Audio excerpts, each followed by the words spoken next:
All right, welcome back to Culz Interviews. We want to thank our special guest today. Do you want to explain to the audience if they don't know who you are quite yet? Yeah, absolutely. For those who don't know me, my name is Shane. I'm a local musician I grew up right here in Parker. I pretty much spent most of my time literally right here in this basement. I just moved to Castle Rock recently. I've been in bands pretty much my entire life. I've been playing the drums since I was 4. And I just recently released my own kind of solo album of sorts, an interesting little thing. Can't wait to kind of tell you more about it. I know you've heard a lot of it, I'm sure. It's a interesting little album. It's been pretty prevalent on Instagram. I've seen a lot of your posts about it, and it's Yeah. been on a couple charts I've seen. Honestly, never thought that it would happen, but it was in the top 20 iTunes charts for holiday music. It was only for literally a day, but hey, for one day I was above Justin Bieber, like Taylor Swift. I mean, Can't beat it. For one day, I'll take it. You know, I mean, come on. Hey, I'd take it. There you go. Right. So let's get back into like where your inspiration and maybe love and passion for music came from. Absolutely, yeah. I was kind of saying, I'll see if I can find it. I'll send it to you. But I got a photo. You guys would love it. Actually, my dad over here, for my 4th birthday, bought me my first drum set. And so there's this photo of me behind my little kid. I had a little afro going on, 4 years old. And yeah, they got me that kit, and that's really all I've ever done since then. Actually, they didn't even need an alarm clock anymore to get up in the morning. I was a little 4-year-old kid. I'd sneak down to the basement. I'd just start wailing on the thing, and that's how they would wake up in the morning. And yeah, after that, I was in elementary school. I took drum lessons at Allegro Music out here in Parker. I did that all of elementary school. Kind of in that time, I started forming my first bands that I was ever in. I was in a band called The Frost that when I was like 12, 13, and we were doing some fun things. We recorded a few songs professionally and put out a little 3-song EP. Actually did, and I'm going to show my age on this one, I'm sorry, but it actually did pretty well on MySpace, for those of you who aren't familiar. That was a thing before Facebook. It was the Facebook pre-Facebook. Pre-Facebook, MySpace. If you've never heard of it, look it up. I think it's still around, actually. I don't know. Is it still around? MySpace? Is that a thing still, or am I too... I mean, I know what MySpace is. I don't know if it... I mean, I feel like it's still there. It's but just I don't not know. Yeah. Nobody does that anymore. Anyway, that's unimportant. It was the better Facebook. Yeah, so I mean, we released a little 3-song EP. We played at we played at the Tailgate in Parker. I don't know if you've ever been there. That's a cool bar out in town. And we were doing pretty good for being 12, 13 years old, but we were also doing a lot of things that 12, 13-year-olds should not be doing. We just fell apart pretty quick because, like I was saying, we were just doing a lot of things people that age, or any age, really shouldn't be doing, but we still had a good time while we were doing it, you know? Yeah. And that was your, like, first one? Like, how many have you been in? How many bands have I been in? Yeah. That was my first, like, not big, I mean, but first band that ever really did anything. I've probably been in, I don't know, probably like 7 or 8. Local kind of bands. I was in The Frost. That was the one I was just telling you about. After that band broke up, I was in a group called Phoenix, and we recorded a few songs that we actually never released. Actually, though, one of the songs on my album, Hieroglyphics, was never released, and we actually put it out on my album. We just wanted to make I don't even remember, it was so long ago, I don't remember why or how, but we just wanted to make the most trippy Egyptian instrumental kind of a song that you could make. And so we went. My friends got a studio like this one, but much nicer, out in Elizabeth. And we went out there and we recorded that and a couple other songs. And then that band broke up as well, as most of them do, unfortunately. Yeah, especially about that age. Yeah. That was. So I was probably like a freshman in high school at that time. Let's see. I was in a band called Altitude Travelers.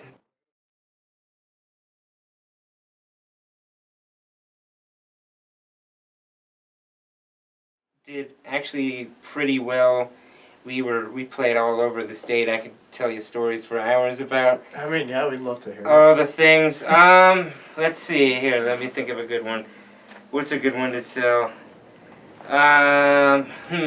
Breckenridge is a good one. We've played in Breckenridge quite a few times, and we played at this place called Crook Fair out in Crook, Colorado. I don't know if you've ever heard of that.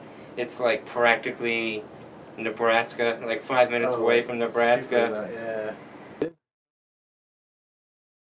Crook Fair, we played. The place was going to put us up for the weekend kind of thing, and we all stayed in a trailer behind the stage for the night.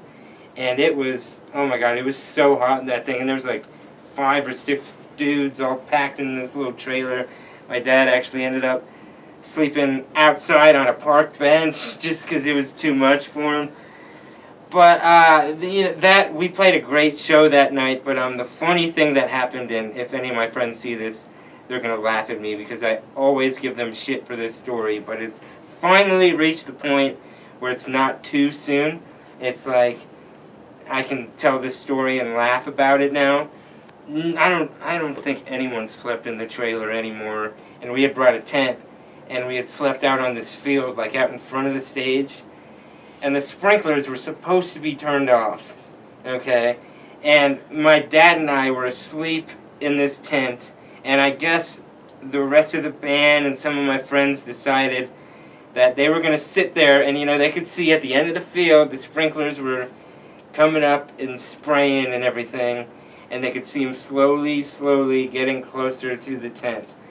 And they just sat there and waited until finally the sprinklers came on all over the tent, and my dad and I were asleep. It was probably like 3, 4 in the morning.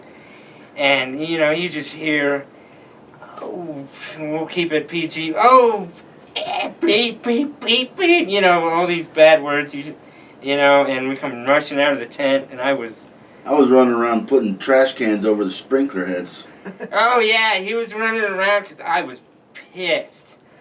And so he's trying to cover up all the sprinklers, and all my friends are standing there laughing.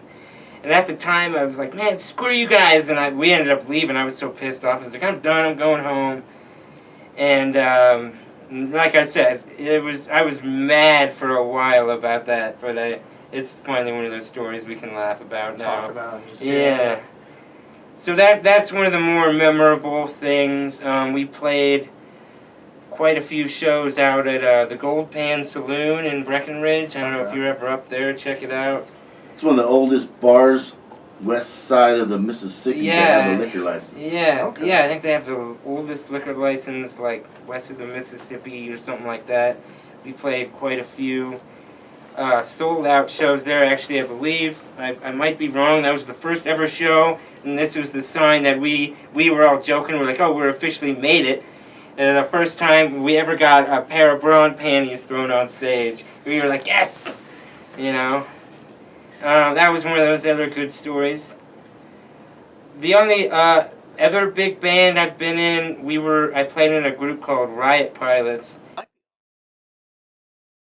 did pretty well, and it was a lot of the same dudes as Altitude Travelers. We changed the name and all that for reasons we won't get into. But our last show we ever played, we opened up for a band called Saving Abel. I don't know if you've heard of them. They've got a couple, you might have not heard of them, but they've got a couple songs. I mean, the name does sound familiar. They've got a couple of songs that you'd recognize. Like one of them is Addicted. It was all over the radio when it came out. One of our singles were released in a magazine called Classic Rock Magazine, and that was sold actually all over the world. It was pretty cool. It came in the magazine with a little CD, and you could buy it in every Barnes and Nobles in the country.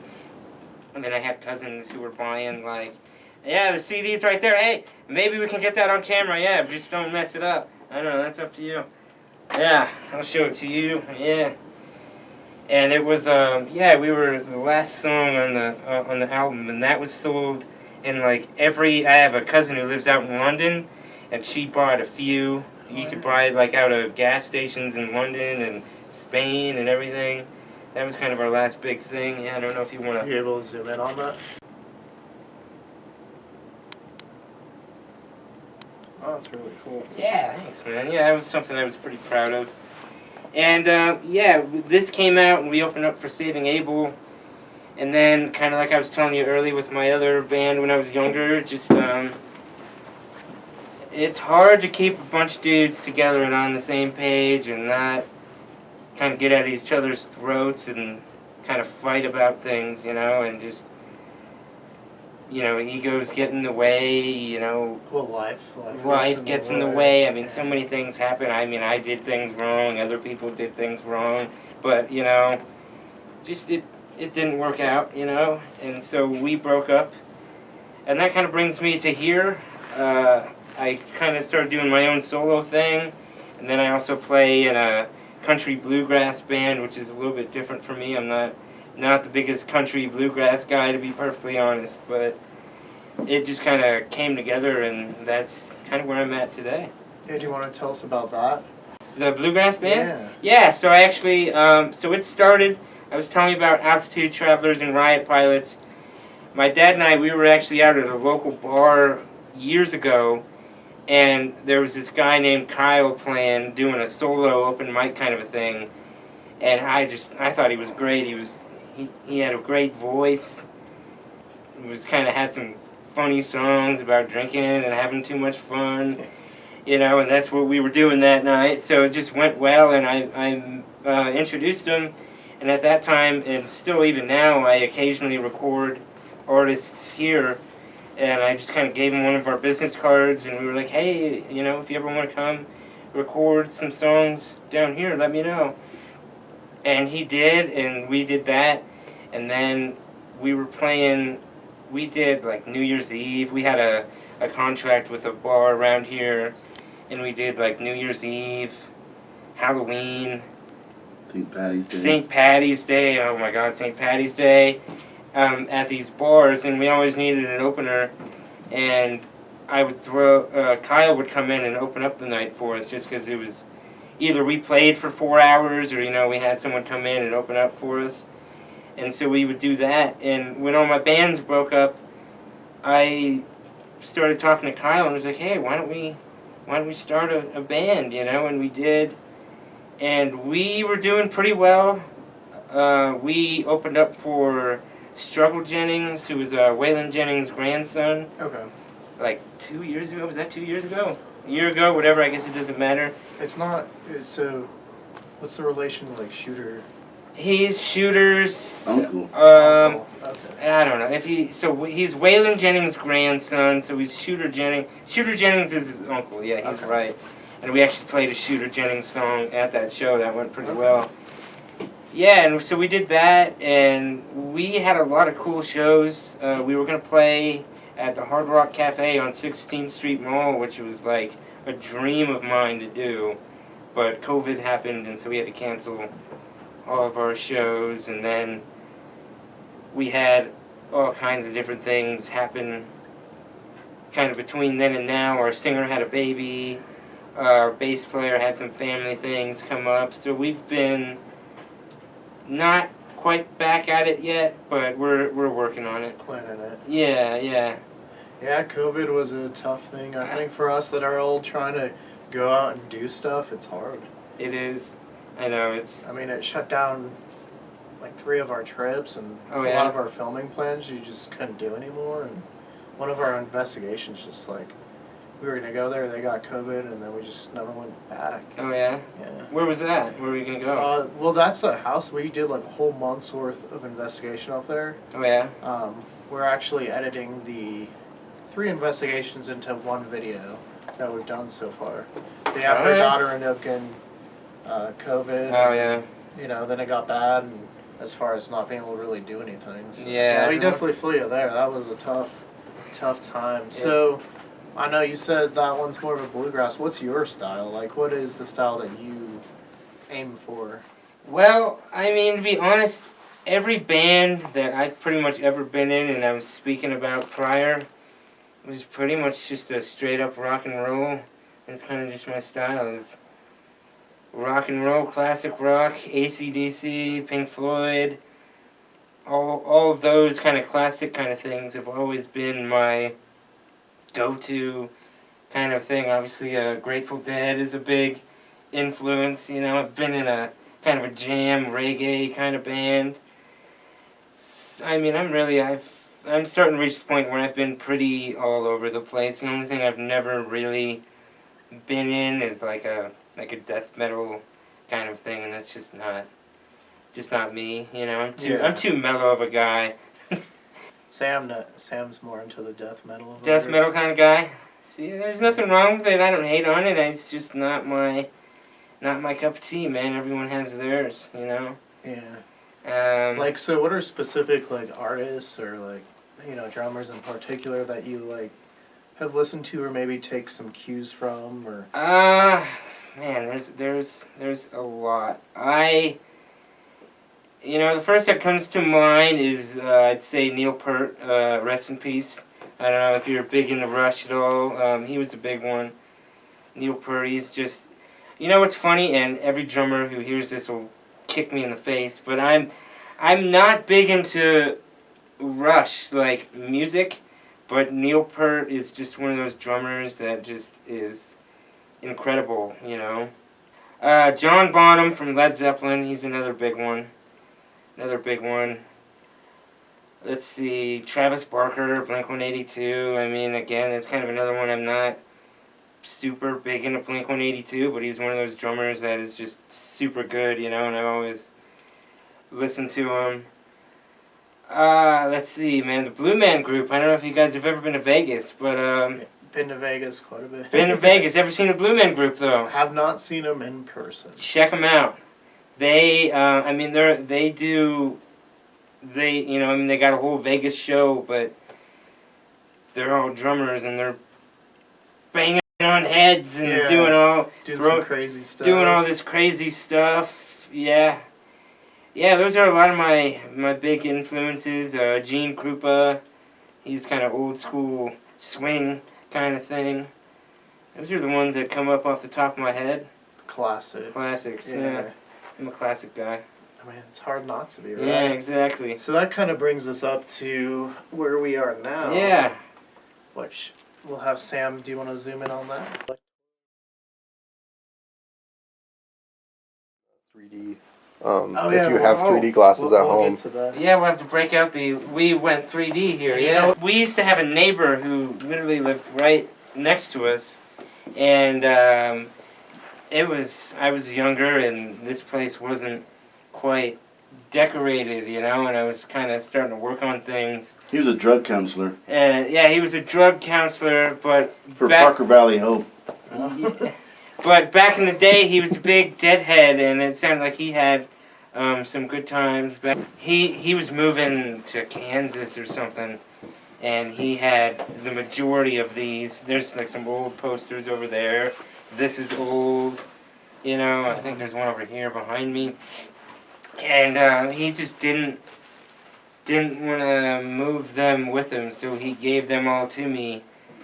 And that's kind of where the Grateful Dead... I mean, I like the Grateful Dead.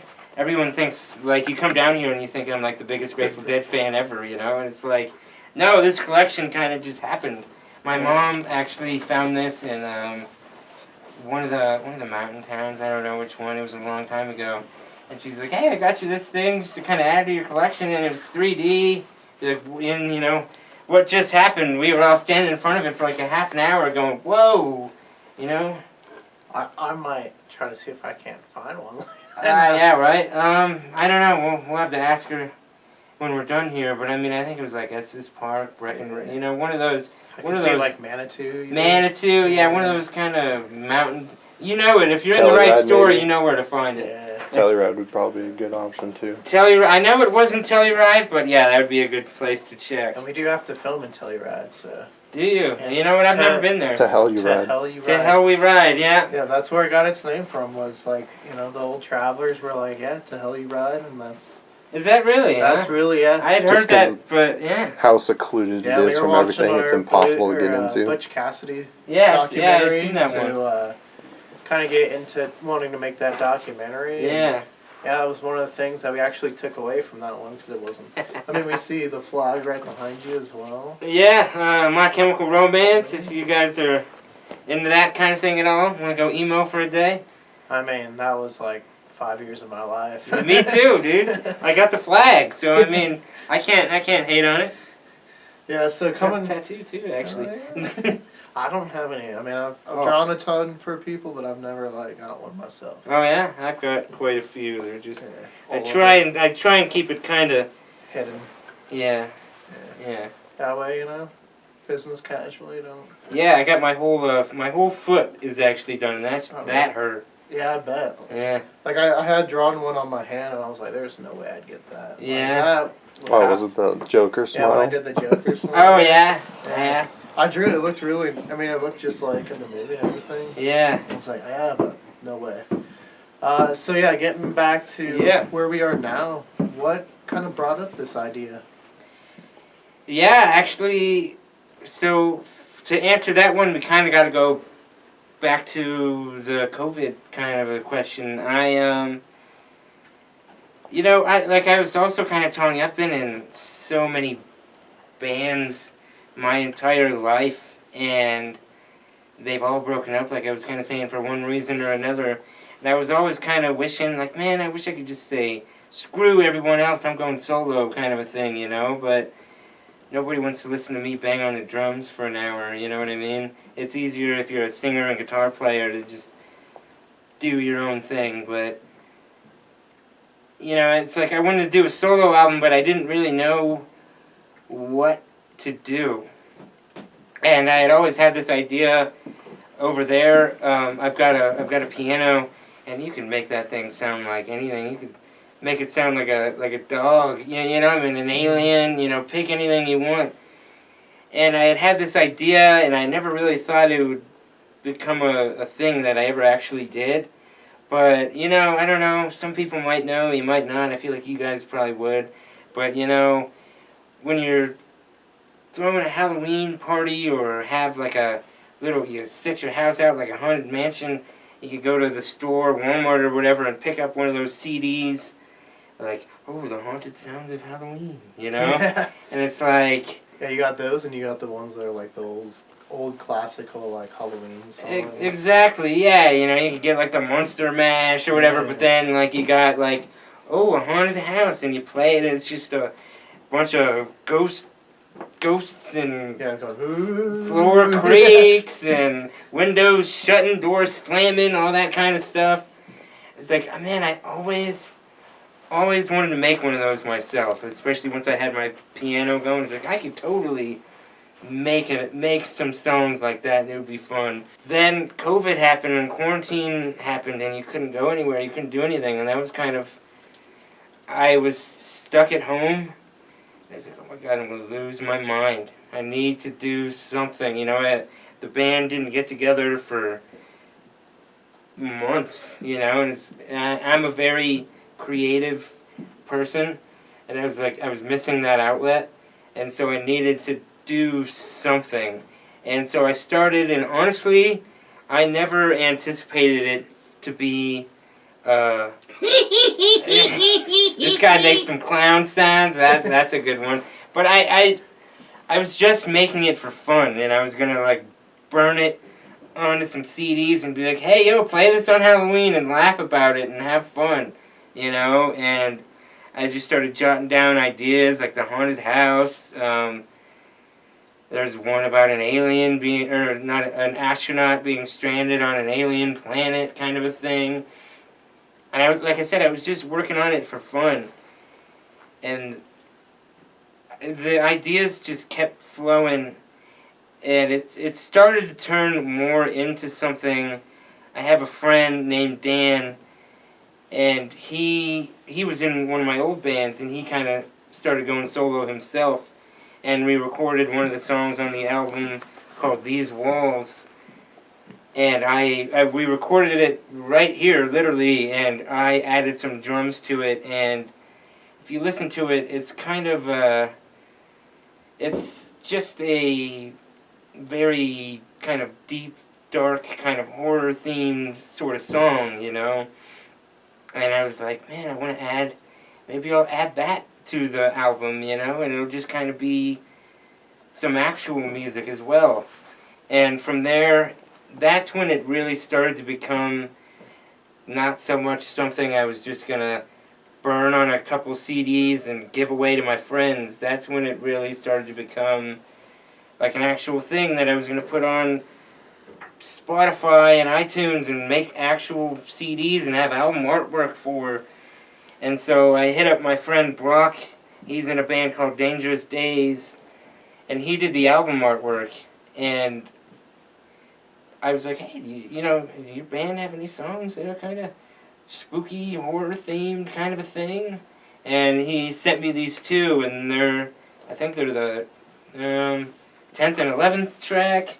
It's my own album, I should know. 9th and 10th track is my friend Dangerous Days. And after that, it was just everything started coming together, you know.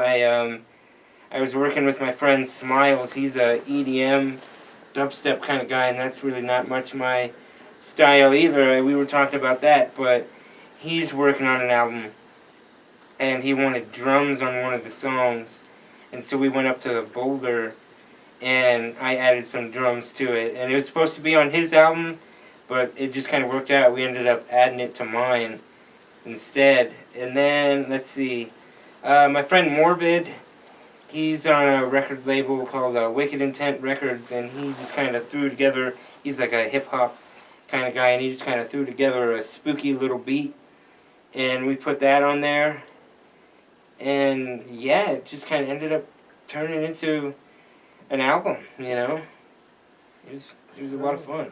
Yeah, I mean, we're excited to check it out on the way home. Yeah. And, you know, for the viewers, like, where can they find it? I know you said iTunes, Spotify. It's on iTunes, it's on Spotify, it's on all of those. Apparently it's on TikTok. I haven't looked myself, but I mean, You just got on there.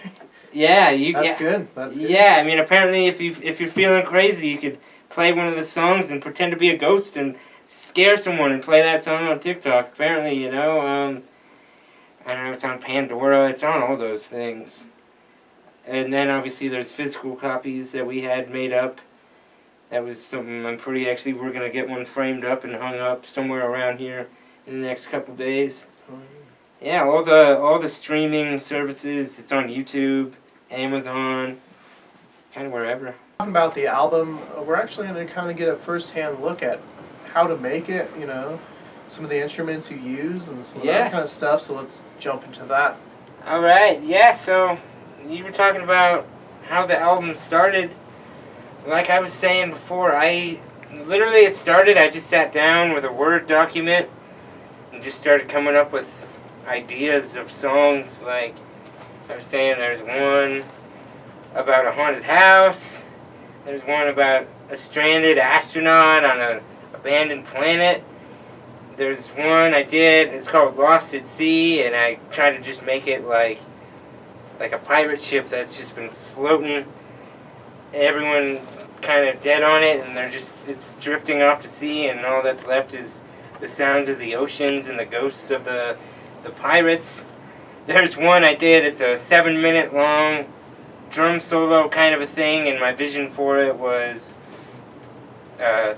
like a Native American tribe all gathered around a fire doing some kind of crazy psychedelic kind of things and just banging on some drums, and I tried to make it just kind of sound, it's called Voodoo Drum Circle, and I tried to make it just sound like that, you know. And once I had the list of songs made out, one at a time, I would start just kind of going on my piano and on my drum set, and I've got all kinds of different instruments, that gongs in a couple songs. But yeah, so from there I experimented with all kinds of different instruments, but a good majority of the album is all done pretty much at this desk on my little MIDI piano here. I've got the Haunted House one. It's called A Haunted House of Horrors. And I just literally, I mean, this thing's got a million different sounds on it. And I just sat there for hours just kind of going through each thing and picking the sounds. And, you know what I mean, like, you just press a, you know, and you can...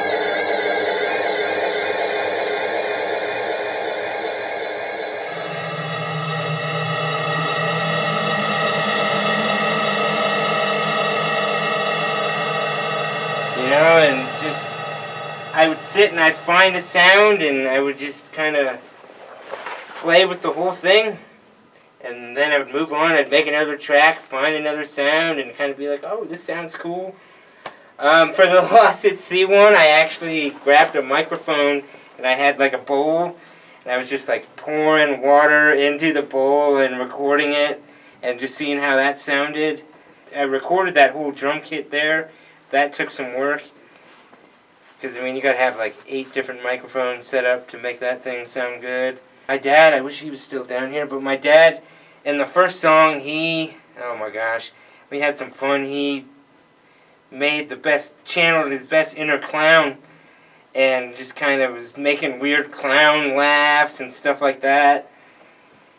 Then I was telling you earlier, I went up to Elizabeth, Colorado, and my friend, it's like a radio frequency of the abandoned astronaut on a track called Galactic Distress Signal. And we just tried to make it sound like you're drifting into space and, you know, you hear this radio broadcast come in about this guy who's stuck on a planet and trying to get off of it, you know. That's pretty much the process. I mean, it's just, a lot of it was done, I'd say like 80% of it was done down here. I probably worked on this album for about a year before I finally put it out. Fascinating look there as far as like how an album is put together, the ideas flowing, all that kind of stuff. Yeah. You know, it's Halloween themed. This is Halloween season. We're in October after all. So, do you have any spooky stories?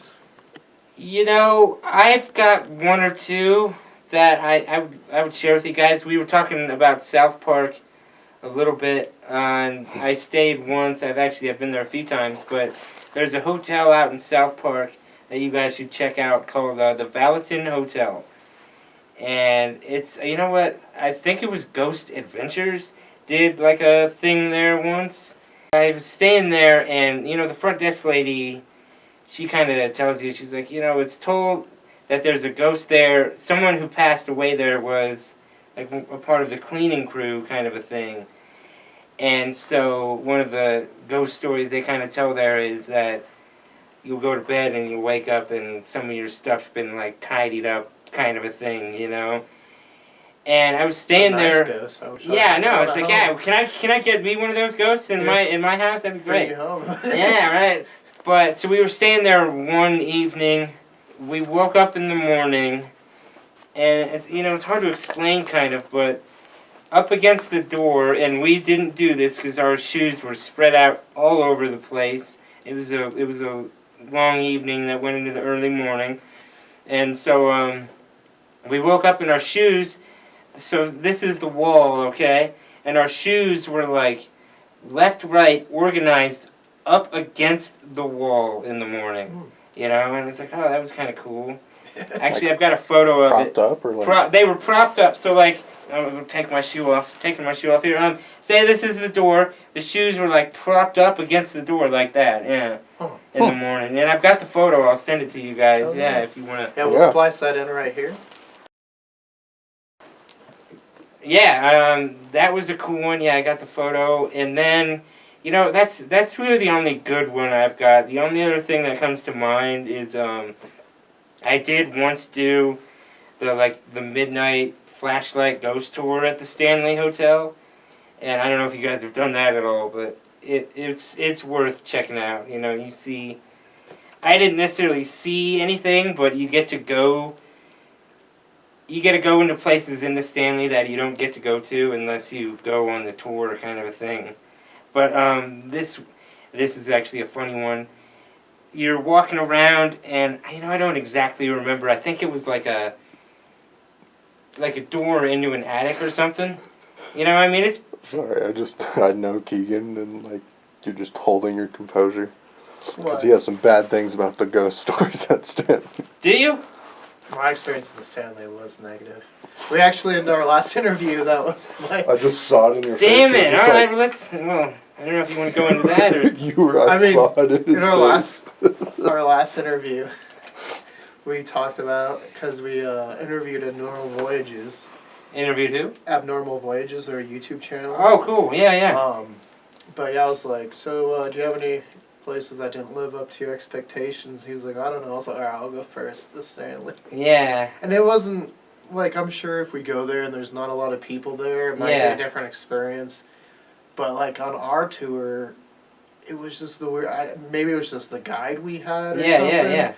But they kind of a little bit tell you the ghost story, and they're like, yeah, but if you actually want to hear about that, you know, you can go to the gift shop. Oh, okay. I was like, I I feel like you should tell me that, man. That's Yeah, what we what's the paid point of money That's what we're for. here for, yeah, huh? What's the point of the tour if we just can Yeah, get it all in for the real, ghost man. shop? And like I told David, too, from Abnormal Voyages, I was like, I don't feel like it's totally the Stanley's fault. I also feel like because we had just done, like, Waverly Hills and stuff. Oh, yeah. So when you compare the two, Yeah. it's vastly different. Like, middle of the day, you see stuff, like, going around, like, the shadow people. Really? Where? Yeah, Waverly Hills. Okay. Oh, I've heard of that. Yeah, that's right. My favorite place we've gone to so far. Yeah, right on. At the Stanley, did you see the red rum thing? It's like a attic. I think it's like one of the doors to the attic. No, see, our tour guide mainly kept us, like, in the underground, Yeah. like, dirt tunnels. Yeah, stuff. I did the dirt tunnels. They're like, you want to go in there? I was like, sure. Sure, man. They're like, really? Yeah. That's why we're here, man. You asked me. You gave me permission. Yeah. Yeah. I'm going anywhere you're taking me. Yeah. Where do you want us to go?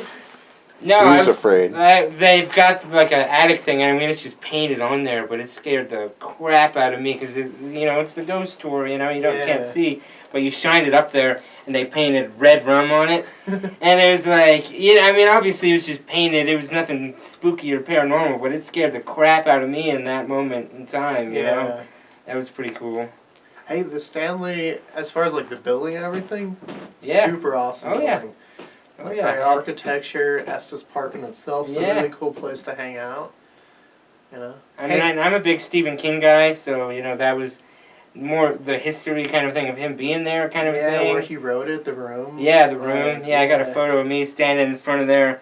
Actually, it's funny. I don't know if you noticed, but most of the rooms, the number is just like drilled into the wall. Mm-hmm. That one's got a plaque on it because I'm sure everyone tries to steal it. Same with room 420. They've got a plaque on that one too. Well, and I'm trying to think. Obvious reasons. Obvious Colorado reasons. It's gonna like show my age. We went up to the Stanley shortly after I think Taps Ghostbusters went up there. Yeah. And so those rooms were definitely. I don't know if they still show them on the ghost tours and stuff, but they were definitely when we went. They're like, this is where Taps stayed right here. Oh. And they're like, yeah, that's the door that opened up, and yeah. So. Huh. That's cool. Yeah, I don't know. What happened? I don't know. Ghost. It's the ghost. It's the ghost of the studio. Yeah, don't mind that. Yeah, no, I mean, but at some point we do plan on getting back up to the Stanley to film the history of the building. Yeah. B, do some Another sort of ghost tour. investigation / tour. And then 3, to do a Spirits of the Silver Screen about The Shining. That would be cool. Right? That'd be cool. Yeah, so maybe we'll bring you along. Yeah, let me know. Let me know when you guys do that, and if I can, I'll be there. Yeah, I mean, we definitely hope to have you on some more of our episodes up in the future, too. Yeah. So, going back to the Halloween stuff, so those were your stories, but, like, is there anything Halloween season that you want to Because we can know what you want to listen to. Yeah. Is there anything you want to like watch, like any movies or shows that kind of you really get into this time of year? I mean, I'm into all of them. You know, that's a hard one to answer. My fiance and I have already watched Hocus Pocus. I mean, it's more of the Disney kind of things. We watched Halloween Town last night. Halloween Town, yeah. It's the third time of. It's an old one. Yeah, I mean, he mentioned it when we did our Yeah. Halloween special a year ago, Yeah. and David from Another Voyages mentioned. Maybe we should do Dude, something Halloween about Town's it. a Yeah. classic, There you go. though. You know, there's a town actually in Oregon that turns itself into Halloween Town in real Really? life. Yeah. Oh, see, this is perfect. Yeah, We it just go goes. up They there. they yeah. turn they got the big ass pumpkin and everything. I mean, you can Oh, go there. that's Yeah. tight. So I don't know what it's called, but I mean, you know, I'm sure you can I'm find sure, it. yeah. We. Yeah. Halloween Town, Oregon, you know. Hey, next year, maybe that's our Halloween special. There you Down. Cool. Hit up the Bring- last That'd be tight. Blockbuster while you're there. Is it up there? I thought it was Alaska. No, it's in Oregon. Mhm. Bend, Oregon. I know this one. Is this so? This is the one where you can run it into like a B&B too, right? You can spend the night there. I don't know about that, but I saw That one- could have been a TikTok, like, troll. No, I saw one like you legitimately could rent it out for the night and spend the night. I was like, seems highly dangerous for my money. yeah. Just be like, send all the money. Give me all Halloween the Town. Blu-rays. Halloween Town. I mean, The Shining, like you were talking about, big in the movie. I don't know if you guys have ever seen. There's so Stephen King actually directed a TV series of The Shining. Yeah, because he was unhappy with. Yeah, he Kubrick's. wasn't a big fan of the movie, but the series, I watch that every year.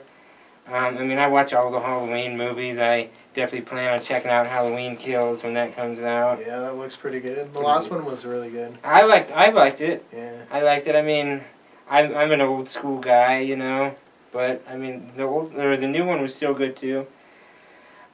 Shoot, I'm watching American Horror Stories. I don't know if you're into that at all. I saw the trailer with the alien like crawling out of the water. Yeah, there's some good ones. There's some good ones there. I mean, Hotel, I think, is the last one I watched. I did enjoy that one. Yeah, watching those. I mean, I gotta watch. I'll probably watch Nightmare Before Christmas for the next 3 months. You know. Yeah, because it's Halloween, but it's Christmas. You know what? Yeah, it could be anything you want it to be. So a lot of like ghost ones I see on your list. Is there like any like maybe alien or like cryptid ones that come to mind? I mean, the exorcism ones, you know, you always got to watch the exorcism ones. I, at least once a year, got to go super old school and watch, like, Nosferatu or something. Yeah. You know, I try and get those in. Those are the big ones. I'll watch, you know, like Friday the 13th, all the classic ones, you know. Like a lot of horror movies today, I think use a lot of jump scares. Yeah. Are you big into that? Or are you more like the slow burn, the story, or the slow burn into the jump scare like we saw in Willow Creek? Willow Creek, you know, I haven't seen... you know what, I don't really have a specific... The only things I can't do, man, is I can't do, like, the Saw movies, man. I can't. I watch those, and it's like, oh, my God, I can't, you know? And I don't know what it is. I'm just not into that gory kind of stuff, I guess. I don't know. I guess I like a little bit of story, if I'm being honest, you know? I never got into, like, the Final Destination kind of things, you know? I'm one of those people that's like, man, I watch something like that, and it's like, man, I'm going to bed. I'm going to get murdered as soon as I walk down the street, you know? Yeah, you're going to be driving, some weird's going to happen. Yeah, get stabbed by an electrical pole or something, you know? Yeah, I mean, I think a lot of Hollywood, and with, like, ghost movies in particular, have, like, resorted to, like, jump scares. Yeah. And, like, loud music at the same time. One of the better jump scares was probably in Willow Creek. Even if I don't know if our group totally enjoyed the movie, and definitely not the 30 minutes of sitting in a tent, nothing happening. Nothing happened. But when Yeah. something happened, like, it was There was very a build effective. up. It was a good build up. Good build up, alright. Oh yeah, because like it's just little things would happen. Yeah. Yeah, you'd hear little noises. The guy was a great actor. He was crying. It turns out, though, there was a mountain lion outside. So he And was those things actually sound fucking scared. terrifying. Yeah, he was Like an actual mountain lion? Yeah, because I was Wow. like, that is some great acting. He looks legitimately scared right now. He was. But it's about Bigfoot. Okay. You ever been up to the Sasquatch Outpost up in Bailey? I was once, but I was a kid, so I Yeah. don't really much remember I it. know we're gonna try to get back up there. They got some new models up there. Yeah. Got Some Meulen. animatronic ones. Yeah. Okay, cool. The only other one I can think of is, I went through a phase, and I even played the game, was the Blair Witch Project one. I don't know why, but I remember seeing that when I was younger, and I didn't sleep that night for sure, I mean, I was like elementary school age kind of a thing.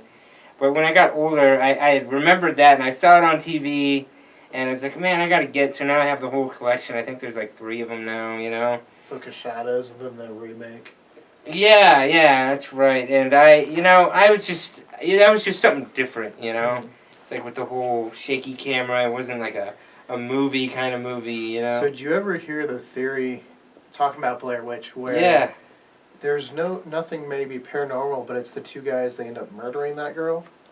No, You ever I didn't hear hear that this theory? one. I didn't hear Yeah, about this. so that's something, and then if you watch it, it does seem kind of suspicious. Yeah? Like the guys, like watch it again with that idea in mind, because then Yeah. all the stuff doesn't happen to her. It happens to them when they're off camera. Okay. The Interesting. sticks happen when she goes to bed, so Uh-huh. they could have made them. Yeah. They take the map, which we've parodied a couple times in our episodes. Yeah. But a lot of it, then they lead her in the house. Okay. Alright, I'll have to check it out again Yeah, and watch it with that that. idea, because then I think they were kind of on board, like, yeah, they totally could have done They that. could have done it, huh? Interesting. I'll have to do that. I'll have to send you the video of that. Yeah, There's yeah, a whole for video, sure. and then we watched it again, we're like, huh, It was them all along. it could have been. Those bastards. Yeah, they just use that, story of the local legend to kind of like cover it up. Freak it out. Yeah. Damn. Alright, I'll check it Yeah, out. check it I'll out. watch it with that in mind. Yeah, and then I know they just had a video game come out like a couple years ago. I don't know I if you heard played it's that. good. I played through it all the way through. It was pretty good, actually. Yeah. I mean, There's a board game too now. I think so. I believe you're right. Yeah. It's Hunt a Killer or something. But Yeah, it's Blair yeah. Witch. Something like that. Yeah, the Xbox game. I played it on my Xbox, and the game's pretty cool though. The end is really hard to get through Okay. because you're like just trying to run through, and like you're running through the forest basically, and if you run in the wrong direction, you're dead. You have to I don't remember exactly how it works, but you have like a compass or something, and you just have to pretty much aimlessly run. In the right direction. Yeah. And so that took me probably like 100 tries to finally beat it, I don't know if I'd probably have to resort to Sam or my brother or I- someone bringing Mariah. Be like, all right, one of you guys. 'cause Yeah, this- actually, I had a friend with me, and we both were just passing it back and forth, and we finally got through it. Yeah. Hey, maybe. I know my brother and my sister do a lot of the gaming stuff on YouTube. Yeah. My brother's been wanting to do some on our channel, like paranormal themed, and Sam's brought up some ideas for games. So, Blair Witch. Blair Witch, that might be a good one to Yeah. do too. There you go. That's a good game. Yeah. I've heard good things about it, so I'm Yeah. interested. So this upcoming year, I know you said you're working to get back into shows and stuff. Yeah. With Kyle, is there any upcoming shows that people might be able to find you at? Yeah, actually, there's one. I've only got one. I've got some medical things I got to take care of, so I kind of got one big one, and then I'll be done for probably till like March, April next year at the earliest. But we're excited. We're playing out at Sunshine Studios out in Colorado Springs. We're opening up for a band called the Moonshine Bandits, and they're a pretty big.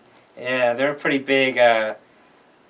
They like kind of, I don't even know, like rap hip hop, or not rap hip hop, like country hip hop kind of a thing. And they're a pretty cool one. That's October 29th. We're opening up for them, and that'll be kind of my last big show.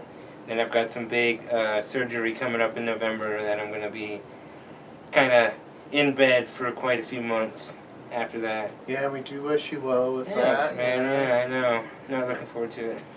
Well, I just don't- bring your computer close and you can sit there and maybe still do shit. Yeah, You you never find know. me. You find me in a hospital bed with a piano and a computer, morphine drip button. That'll be what I'm doing. Hey, you never know. So what day is October 29th? It's a Friday. Friday night. Yeah. Maybe they will come do that. Yeah, come check it out. We've been looking, because we're trying to film some vlogs to Yeah. fill up the month. We got pretty much the rest of the month filmed as far as our Friday episodes. Yeah. We got our Halloween one we're working on with Houdini, but yeah, we're trying to come up with some ideas. We're going to go Yeah. up to Wyoming. It sounds like watch a football game, but There you go. That'll be cool. yeah. I know you have your Instagram and stuff. Your Yeah. band has one and Yeah. Facebook. So do you want to tell our viewers like where to find you at? Yeah. So Facebook.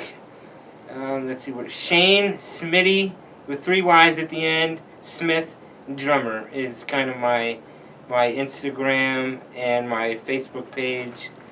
And then Kyle Chatham and the Road Shots is the band page that you can find us at. TikTok, MySpace, not really. No MySpace, that's not a thing. Hey, don't tease us like that. I mean, yeah, all the social medias, man. Yeah. Oh yeah, and I will link them all in the description below. So if you want some quick access there, just go down in the description. You'll find everything below. Again, we want to thank you for coming on our interview. Yeah, thank It's you been guys for fun. having me, man. It's been a lot of fun. I was glad to show you guys the studio where I kind of spend all my time. Yeah.